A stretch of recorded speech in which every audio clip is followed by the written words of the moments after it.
हिंदू धर्म में शुक्रवार का दिन संतोषी माता और लक्ष्मी माता की पूजा के लिए समर्पित होता है। सबसे अधिक प्रचलित कथा संतोषी माता की है। यहाँ संतोषी माता के व्रत की संक्षिप्त और कल्याणकारी कथा दी गई है। संतोषी माता की व्रत कथा। एक बुढ़िया थी जिसका एक ही बेटा था। बुढ़िया अपने बेटे को तो अच्छा भोजन खिलाती थी, लेकिन अपने छोटे बहू को बचा खुचा और खराब खाना देती थी। बहू ये सब चुपचाप सहती रही। एक दिन बहू ने अपने पति को सब बता दिया। पति को बहुत दुख हुआ और वो धन कमाने के लिए परदेश चला गया। जाते समय उसने बहू को एक निशानी दी और अपना ख्याल रखने को कहा। पति के जाने के बाद सास के अत्याचार और बढ़ गए।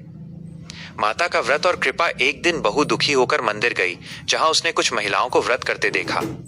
पूछने पर उन्होंने बताया कि यह संतोषी माता का व्रत है, जिससे हर मनोकामना पूरी होती है। बहू ने भी श्रद्धा पूर्वक 16 शुक्रवार का व्रत करने का संकल्प लिया। माता की कृपा से उसके पति का कारोबार चमक उठा और उसने बहुत सारा धन। जल्द ही वो अपनी पत्नी के लिए गहने और कपड़े लेकर वापस लौट आया।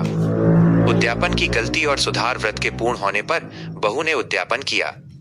उसके ईर्ष्यालु देवर के बच्चों ने जानबूझकर खाने में खटाई मांग ली।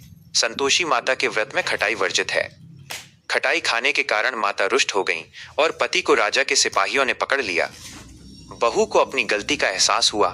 उसने माता से क्षमा मांगी और दोबारा श्रद्धा से व्रत किया। माता प्रसन्न हुई। पति घर लौट आया और घर धन धान्य से भर गया।